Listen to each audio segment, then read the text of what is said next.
साथियों नमस्कार। Randhir Singh biotech YouTube channel पर आपका स्वागत है।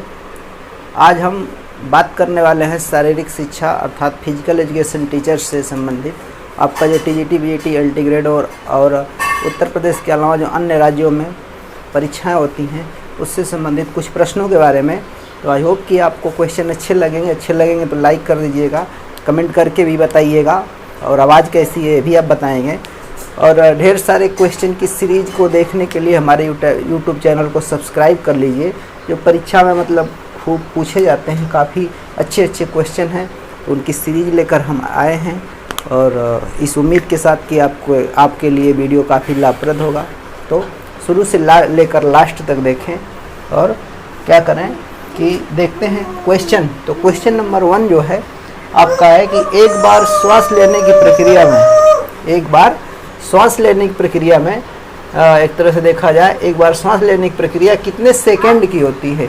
अर्थात जब हम सांस लेते हैं, श्वसन की क्रिया करते हैं, मतलब ब्रीद होता है, वन ब्रीद जो होता है, तो सांस लेने की जो प्रक्रिया है कितने सेकंड की होती है। तो आप 5 और 10 सेकंड में अगर ये देखा जाए तो ये विकल्प काफ़ी मतलब दूर के हैं, मतलब 1 मिनट का हो जाएगा। तो ये दोनों विकल्प पहले ही गलत हो जा रहे हैं। इसी दोनों में आप ए और बी विकल्प में आपको डाउट होगा। अगर रट्टा मार लेंगे, कंसेप्ट क्लियर आपका नहीं होगा, अगर आपने अच्छे से नहीं पढ़ा होगा, केवल उत्तर याद करे हैं, तो 5-10 सेकंड में आप गड़बड़ हो जाएंगे।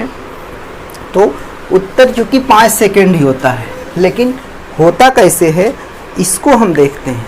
होता कैसे है इसको देखा जाए तो आपका जो एक तरह से देखा जाए मतलब इन और एक्स, या इसी को एक तरह से आउट बोल सकते हैं। 2 टर्म यहाँ पे हम इस्तेमाल करेंगे। एक होता है हवा जो अंदर जा रही है, जब हम सांस ले रहे हैं मतलब इन कर रहे हैं, अंदर जा रही है, और एक बाहर आ रही है, दोनों मिलाकर एक बार कहा जा रहा है, मतलब एक साइकिल हो रही है। तो 1 ब्रीद हुआ। क्या हुआ? 1 ब्रीद हुआ या एक श्वास हुई, एक श्वास हुई। तो एक श्वास अगर देखा जाए गई अंदर फिर बाहर आई, तो इसमें कितना समय लगता है जाने आने में, टोटल कितना समय लगता है। तो इन से आपका बना है इंस्पायरेशन। क्या बना है? इंस्पायरेशन। तो इंस्पायरेशन में आपका 2 सेकेंड लगता है। क्या लगता है? 2 सेकेंड लगता है। और जब वायु बाहर आती है तो उसमें थोड़ा समय ज़्यादा लग जाता है, मतलब इसका 1.5 गुना लग जाता है, अर्थात 3 सेकेंड का टाइम लगता है। कितना लगता है? 3 सेकेंड का टाइम लगता है। अर्थात अंदर वायु का अंदर जाना, वायु का बाहर आना। एक श्वास हुआ। तो एक श्वास में पूछ रहा है कि प्रक्रिया मतलब जाना आना दोनों हो गया, पूरे प्रोसेस में कितने सेकंड की होती है पूछ रहा है। उत्तर ना 2 दिया है ना 3 दिया है, देखिए 5 विकल्प दिया, मतलब दोनों का जोड़ दिया जाए, दोनों को ये जोड़ दिया जाए तो 5 सेकंड हो जाता है, अर्थात उत्तर 5 सेकंड होगा। ये आपका श्वसन से संबंधित एनाटॉमी जो आपका है, एनाटॉमी में श्वसन रेस्पिरेटरी सिस्टम से रिलेटेड क्वेश्चन है। कंसेप्ट अगर आप खूब डिटेल अच्छे से जानना चाहते हैं तो हमारा एक तरह से एक लाइव सेशन भी चलता है, कुछ मित्र ज्वाइन भी करते हैं। आप हमसे जुड़ना चाहते हैं तो हमारे नंबर पर आप संपर्क करके हमसे जुड़ भी सकते हैं, फिजिकल एजुकेशन के लिए मार्गदर्शन प्राप्त कर सकते हैं। तो आइए देखते हैं क्वेश्चन नंबर 2। अच्छा लगा, समझ में आया होगा तो कमेंट करके ज़रूर बताइएगा। अर्थात 1 ब्रीद में, एक श्वास में आपका 5 सेकंड लगता है, 2 सेकंड अंदर जाने में और 3 सेकंड बाहर आने में। पूरी जो साइकिल होती है 5 सेकंड की होती है, यही पूरी प्रोसेस है, प्रक्रिया है।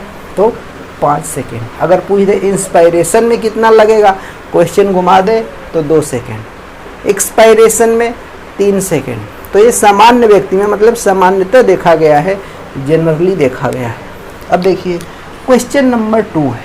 क्वेश्चन नंबर 2 कह रहा है कि शरीर में गैसों का आदान प्रदान कहाँ होता है। मतलब मानव, आपका जो फिजिकल एजुकेशन का सिलेबस है, पाठ्यक्रम है, उसमें आपको ह्यूमन एनाटॉमी फिजियोलॉजी पढ़ना है। तो मानव के परिप्रेक्ष्य में क्वेश्चन पूछा जा रहा है कि शरीर में गैसों का आदान प्रदान कहाँ होता है, गैसों का एक्सचेंज कहाँ पे होगा। आप सांस ले रहे हैं तो सांस जा रही, उसके साथ गैस हैं, वो जाके कहाँ पे आदान प्रदान कर रही है, मतलब ऑक्सीजन मिक्स हो जा रही है, CO2 बाहर आ रही है, आपस में लेन देन कहाँ पे हो रहा है, तो उसमें देखिए दो ऑप्शन तो ए और बी वाले दोनों पहले गलत हो गए, कोई नहीं वाले। इन्हीं दोनों में से आपको माइटोकॉन्ड्रिया और एल्ब्यूलाई में से सेलेक्ट करना है। तो पहले माइटोकॉन्ड्रिया को देखते हैं। आपको अगर सफल होना है, चारों विकल्प के बारे में जानकारी होगी, इतनी तैयारी कर लीजिए कि चारों विकल्प के बारे में आप नॉलेज रखिए, सही विकल्प अपने आप ढूंढ लेंगे। माइटोकॉन्ड्रिया को ऊर्जा का पावर कहा जाता है, एटीपी का क्वाइन कहा जाता है, ऊर्जा का शक्ति गृह कहा जाता है, ऊर्जा का शक्ति गृह कहा जाता है। इसका मतलब गैसों के एक्सचेंज से लेना देना नहीं है। ये आपका एल्ब्यूलाई आपका एक तरह से देखा जाए तो ऐसे अंगूर के गुच्छे नुमा ये पूरे फेफड़े में, लंग्स में ये फैली हुई संरचना होती है।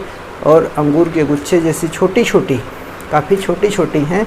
मतलब इसका देखा जाए 60 से 75 करोड़ इसकी संख्या होती है। इसको पूरा फैला दिया जाए तो 100 वर्ग मीटर का क्षेत्रफल घेर लेगी। लेकिन एक काफ़ी तरह से माइक्रोस्कोपिक है, अंगूर के गुच्छे जैसी संरचना होती है।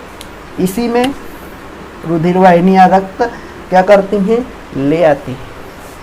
और सिराएं जो होती हैं रुधिरवाहिनियों में, धमनी, और कौन सी, पल्मोनरी या फुफ्फुस धमनी अपवाद है, जिसमें क्या होता है, अशुद्ध रक्त होता है। और पल्मोनरी सिरा या एक तरह से कह सकते हैं फुफ्फुस सिरा, इसमें शुद्ध रक्त होता है, जो क्या करती है, हार्ट को मतलब लंग्स से हार्ट को रक्त ले जाती है। ये अपवाद है।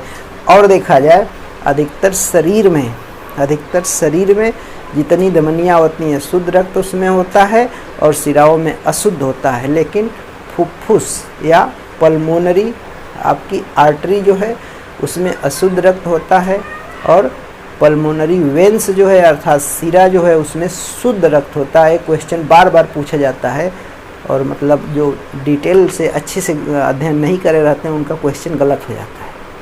तो ऐसे क्वेश्चन पे आप अपना डाउट क्लियर करना चाहते हैं तो हम पूरा सीरीज अपने चैनल पे चलाने वाले हैं।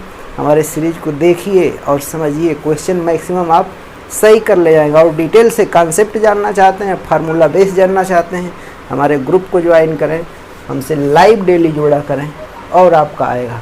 और वीडियो अच्छा लग रहा हो तो कमेंट करके ज़रूर बताएं, और अपने मित्रों को physical education, TGT, PGT, integrate जो भी मतलब पूरे भारत में जिस स्टेट में जहाँ पे भी आप फिजिकल एजुकेशन संबंधित पेपर देते हैं, कोई भी मित्र हो तो उसको शेयर करिए, वीडियो चैनल को सब्सक्राइब कराइए। अब देखते हैं एक आपका एथलेटिक्स से संबंधित, और एथलेटिक्स में जंप इवेंट, फील्ड में आपका जंपिंग इवेंट्स है लॉन्ग जंप अर्थात लंबी कूद, लैंडिंग एरिया। तो लैंडिंग एरिया पूछ रहा है तो 9×3 या क्या होता है, मतलब ये विकल्प सही होगा। ठीक है, इसमें आपका थोड़ा सा रह गया था माइटोकॉन्ड्रिया, मतलब एल्ब्यूलाई इसमें विकल्प सही था। क्या था, एल्ब्यूलाई विकल्प था। इसमें 9×3 होगा। अब कहीं कहीं ये 3 के न होके कहीं कहीं 2.75 अर्थात देखा जाए 2.75 से लेकर 3 मीटर तक होता है। ठीक है, एग्जैक्ट अगर ये नहीं दिया है तो 3 को आप लगाएंगे। देखिए 3 मीटर है लेकिन लंबाई 10 कर दिया है, लंबाई 9 मीटर होती है। इसमें 5 है, एक तरह से देखा है तो हाई जंप का लैंडिंग एरिया हो जा रहा है, और ये वैसे ही गलत हो जा रहा है, बहुत लंबा हो रहा है, 11 मीटर का नहीं होता है। तो 9×3 या 9×2.75 या 9×2.75 मीटर आपका लॉन्ग जंप का लैंडिंग एरिया होता है। आई होप कि क्वेश्चन अच्छे लग रहे होंगे तो अगला क्वेश्चन देखिए। तो आइए मित्रों, अब देखते हैं क्वेश्चन नंबर 4। क्वेश्चन नंबर 4 में देखा जाए रिले रेस से संबंधित आपका है, जो एथलेटिक्स में एक इवेंट्स होता है रिले रेस। तो रिले रेस में अगर देखा जाए तो एक्सचेंज जोन जो होता है, इसमें एक बैटन होता है, तो बैटन को एक्सचेंज किया जाता है। क्या होता है, बैटन होता है, उसी बैटन को एक्सचेंज किया जाता है, जो लगभग 1 फीट 30 सेंटीमीटर लंबा होता है।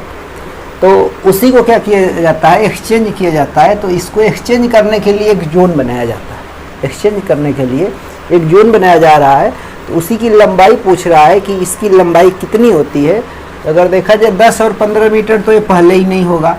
ठीक है, ये जो आपका एक डी विकल्प दे रहा है, ये आपकी लेन की चौड़ाई होती है, जो आप ट्रैक में दौड़ते हैं उसकी अर्थात लेन की चौड़ाई है। क्या है, लेन की चौड़ाई है।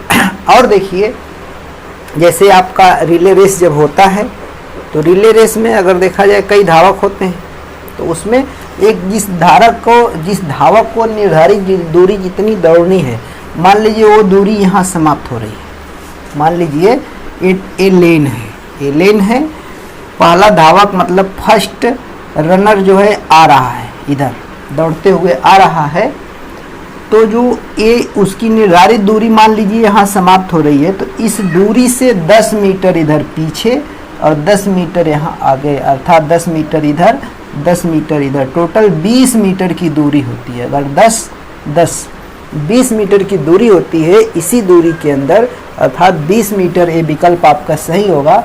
20 मीटर के अंदर ही बैटन को एक्सचेंज किया जाता है। क्या किया जाता है? एक्सचेंज किया जाता है। एक इसमें खिलाड़ी प्राप्त करने वाला होता है, एक देने वाला होता है। तो जिससे इसमें अगर बैटन एक्सचेंज करते समय गिर जाता है, तो जिससे गिरता है वही उठाता है, रिसीव करने वाला नहीं उठाता है। जो पकड़ाने वाला होता है वही उठा के फिर पकड़ाता है। इसमें एक चीज़ और आता है, यहाँ पे इस 20 मीटर के पहले ही एक 10 मीटर की और लाइन डाली जाती है, 10 मीटर की एक और लाइन बना दी जाती है।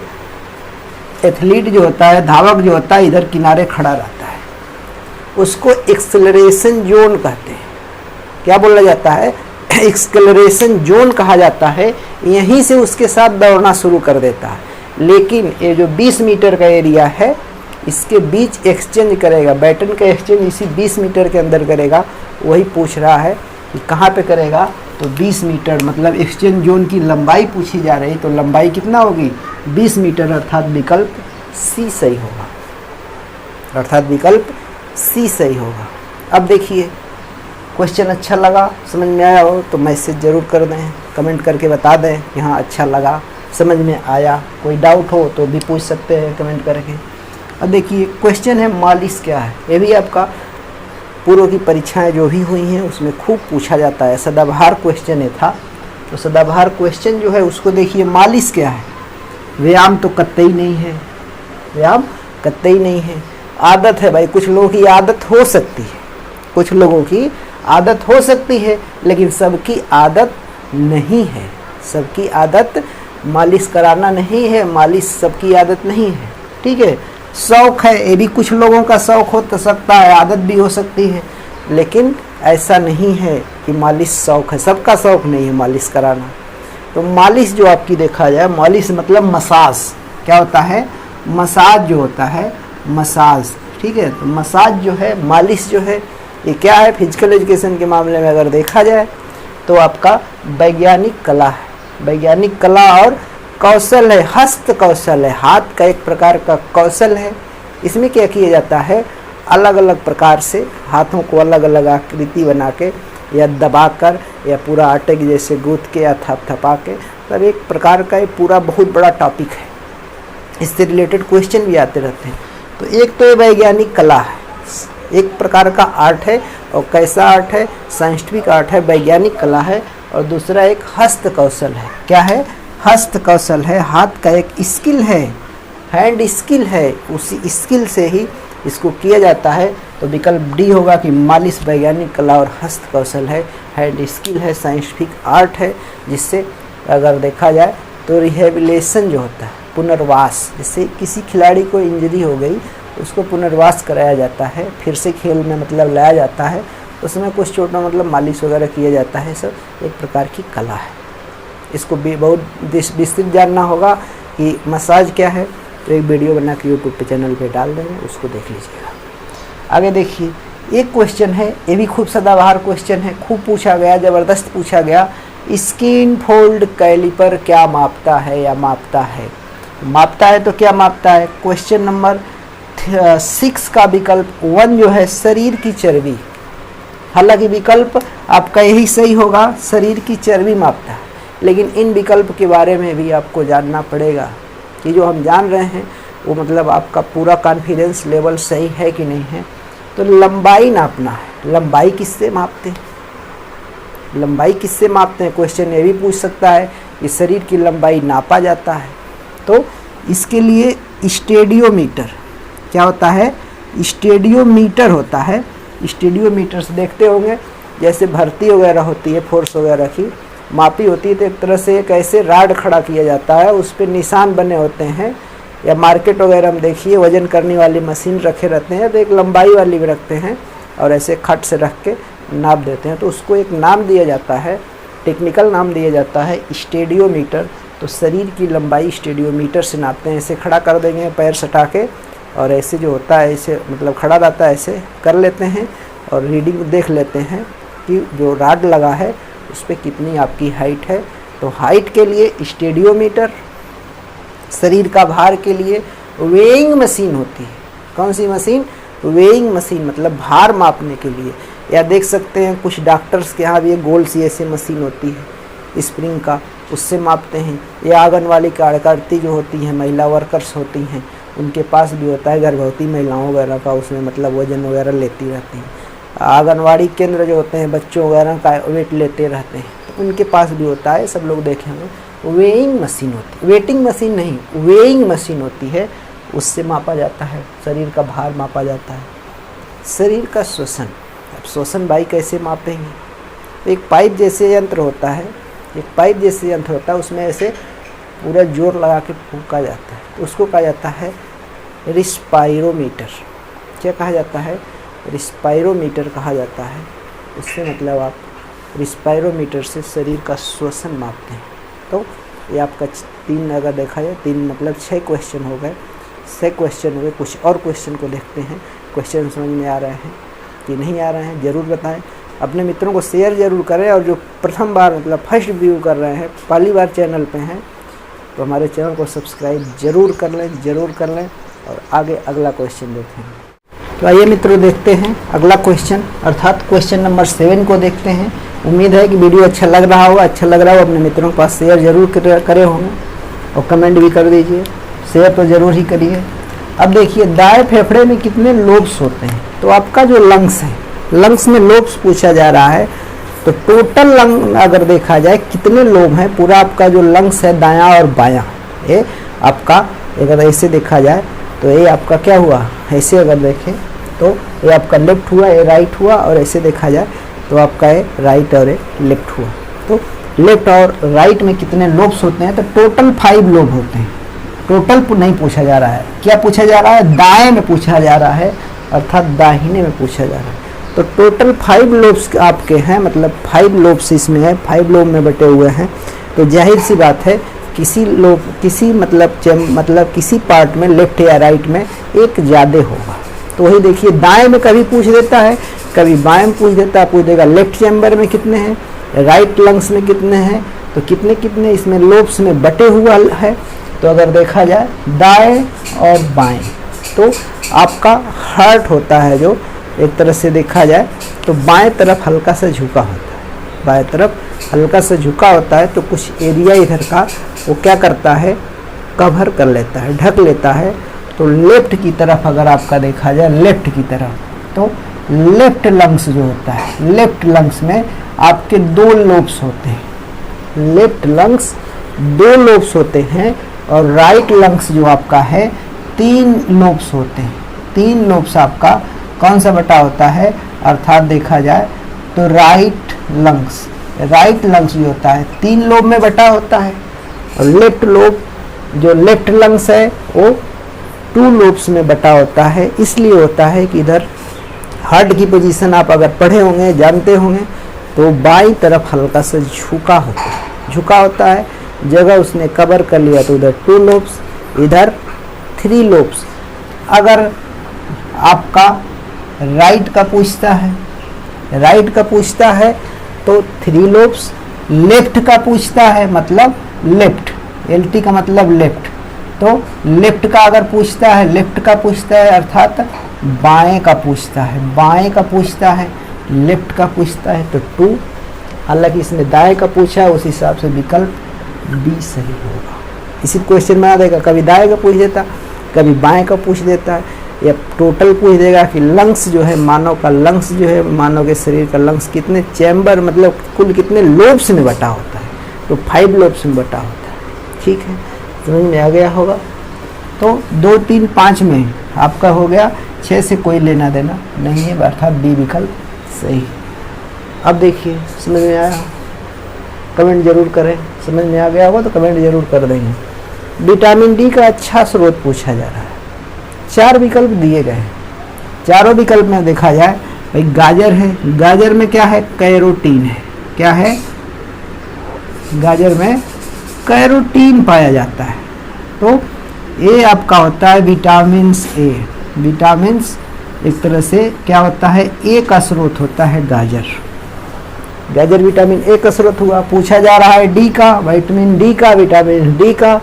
गेहूं जो होता है स्टार्च का माना जाता है। किसका माना जाता है, स्टार्च का स्रोत माना जाता है।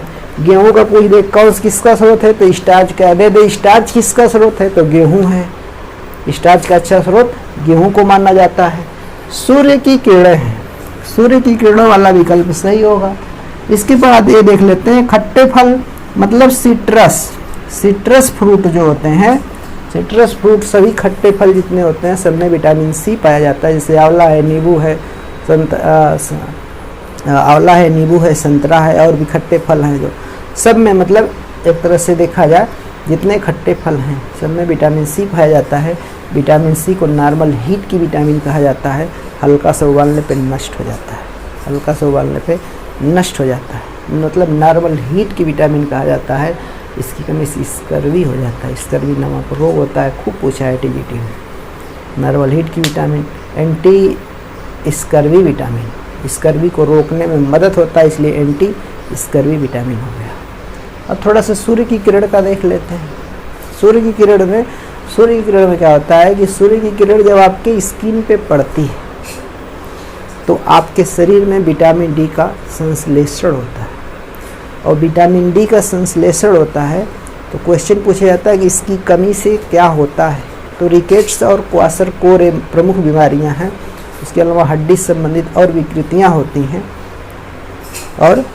होती हैं, डिफॉर्मिटीज, पोस्टर्स एंड डिफॉर्मिटीज एक हमने यूट्यूब पे वीडियो बना रखा है, उसको देखेंगे तो विकृतियों के बारे में जानकारी मिल जाएगी। उसके बाद देखते हैं जब स्किन पे आपकी विटामिन डी पड़ती है तो यहाँ पे विटामिन डी का सूर्य का प्रकाश जब पड़ता है, सूर्य का प्रकाश जब आपकी स्किन में पड़ता है विटामिन डी का संश्लेषण होता है, और विटामिन डी जो होता है वो आपके आंतों में जो आपने दूध पिया है या जो कैल्शियम वाली चीज़ें खाया है उनको अवशोषित कराने में, एब्जॉर्ब कराने में मदद करती है। जब एब्जॉर्ब हो जाएगा तो कैल्शियम अपना बोन फार्मेशन, ब्लड कोआगुलेशन और आपका ब्लड फार्मेशन, नर्वस सिस्टम का कोऑर्डिनेशन और मसल्स फार्मेशंस में मतलब आपका महत्वपूर्ण भूमिका निभाती है।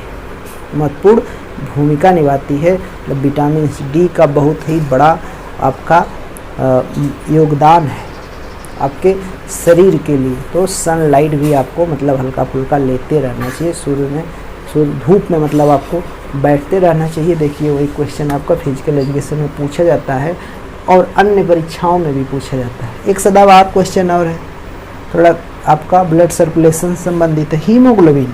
हीमोग्लोबिन ऑक्सीजन के कितने अणुओं से जुड़ा होता है? क्वेश्चन नंबर 10 जो आपका है, नहीं 10 नहीं, क्वेश्चन नंबर 9 देखिए। क्वेश्चन नंबर 9 देखिए, 60 फुट का भीतरी व्यास, ये देखिए जो दे रहा है 2.5 मीटर, एक इसका है आपका देखा जाए तो एक इवेंट्स होता है रो में, आपका इवेंट होता है डिस्कस। क्या होता है तो ये डिस्कस का पूरा व्यास दे रहा है 2.5 मीटर, ये होना नहीं है, पूछा जा रहा है 60 फुट का। फिर ये जो है ये क्या है, त्रिज्या है, 60 फुट की त्रिज्या है। अगर त्रिज्या पूछता तो इसको लगाते, पूछ रहा है भीतरी व्यास तो आपका सी विकल्प सही होगा। क्या होगा, सी विकल्प सही होगा। और एक जो डी वाला विकल्प है पूछ रहा है 1.22, ये आपका जो लेन होती है, क्या होती है, लेन होती है एथलीट मतलब एक तरह से ट्रैक जो होता है, धावन पथ जो होता है उसकी चौड़ाई है। ठीक है, अब देखिए क्वेश्चन नंबर 10, लास्ट क्वेश्चन देखिए। हीमोग्लोबिन ऑक्सीजन की कितने अणुओं से जुड़ा होता है, कितने अणुओं से बाइंड होता है, कितने मतलब मिलाकर या कितने को बांधकर कैरी करता है, तो क्वेश्चन पूछा जाता है। तो हीमोग्लोबिन को Hb से दर्शाते हैं, सिंबल होता है, क्या होता है, सिंबल होता है। हीमोग्लोबिन का सिंबल आपका Hb, ऑक्सीजन का सिंबल आपका O2, क्या होता है, O2 होता है। तो कितने को बांधता है, क्वेश्चन खूब पूछा जाता है। हीमोग्लोबिन एक रिस्पायरेटरी पिगमेंट है जो ब्लड को लाल रंग प्रदान करता है। क्या है? लाल रंग प्रदान करता है। श्वसन रंगा हिंदी में कहा जाता है। ये क्या करता है? ऑक्सीजन के 4 मॉलिक्यूल को बाइंड करता है। क्या करता है? बाइंड करता है। और ये देखिए 4 मतलब बी विकल्प आपका सही होगा। अगर देखा जाए ये हीमोग्लोबिन है, ये हीमोग्लोबिन है और ऐसे इसकी बाइंडिंग होती है। देखिए ऑक्सीजन है, ये ऑक्सीजन है, ये ऑक्सीजन है। ये क्या किया? हीमोग्लोबिन ने 4 मॉलिक्यूल को बाइंड किया और बाइंड करके ब्लड को जब फ्लो होता है तो उसी में बांध के ले जाता है और मतलब बाइंड करता है। पूछे कितने जुड़े होते हैं। अगर आम भाषा में तो ऐसे समझ लीजिए, एकदम आसान भाषा में। हमारा क्या रहता है, क्वेश्चन को या कॉन्सेप्ट को आपको आसान भाषा में देना होता है। अपने आप को हीमोग्लोबिन मान लीजिए और एक मॉलिक्यूल को मूड़े पे बैठा लिए, खोपड़ी पे बैठा लिए, अपने सिर पे बैठा लिए, हेड पे बैठा लिए, 2 को कंधा पे बैठा लिए। मतलब हीमोग्लोबिन क्या करता है, एक को सिर पे बैठा लेता है, 2 को कंधा पे बैठा लेता है, एक को क्या करेगा, यहाँ थोड़े लाद लेगा, पीठ पे बैठा लेता है और चल देता है। तो ऐसे याद करे रहेंगे, क्वेश्चन कभी गलत नहीं होगा। और जब लाइव क्लास में पढ़ाते हैं इसमें ढेर सारे आपको ट्रिक और फार्मूला भी देते हैं। फार्मूला अगर सीखना चाहते हैं, ट्रिक जानना चाहते हैं, कॉन्सेप्ट से रूबरू होना चाहते हैं, एकदम विधिवत आप सिलेक्शन लेना चाहते हैं तो हमारे लाइव क्लास से जुड़िए। जुड़ने के लिए आप इस नंबर पे संपर्क भी कर सकते हैं। अगर देखें तो थंबनेल पे भी नंबर होगा, इस पर मैसेज कर सकते हैं, ग्रुप में जोड़ देंगे, आप जुड़ सकते हैं। आपका ये व्हाट्सअप नंबर है 9415844525। वीडियो अच्छा लगा होगा शेयर ज़रूर करें, लाइक कर दें, कमेंट करके बताएं। और नया व्यूअर आप हैं, नए अगर पहली बार देख रहे हैं तो चैनल को सब्सक्राइब जरूर कर लें। इसी उम्मीद और विश्वास के साथ प्रश्न अच्छे लगे हों तो कमेंट करके आपको ज़रूर बताना है। इसी उम्मीद और विश्वास के साथ कि अगला फिर हम सीरीज जल्द ही लेकर आने वाले हैं। ऐसे 10-10 क्वेश्चन के, 10 क्वेश्चन के ढेर सारी सीरीज हम फिजिकल एजुकेशन के चलाने वाले हैं अपने YouTube Randhir Singh biotech YouTube channel पे। आप हमारे चैनल पे बने रहें, देखते रहें और अध्ययन करके आप अपने आप को इतना मजबूत कर लें, जब भी विज्ञापन आए, या जिस स्टेट से हो, जिस देश से हो, आपके यहाँ फिजिकल एजुकेशन टीचर से संबंधित और सामान्य विज्ञान के भी, ये सब सामान्य विज्ञान में भी क्वेश्चन आते हैं, इससे लाभान्वित हों और अपना जीवन सफल बनाएं। बहुत बहुत धन्यवाद।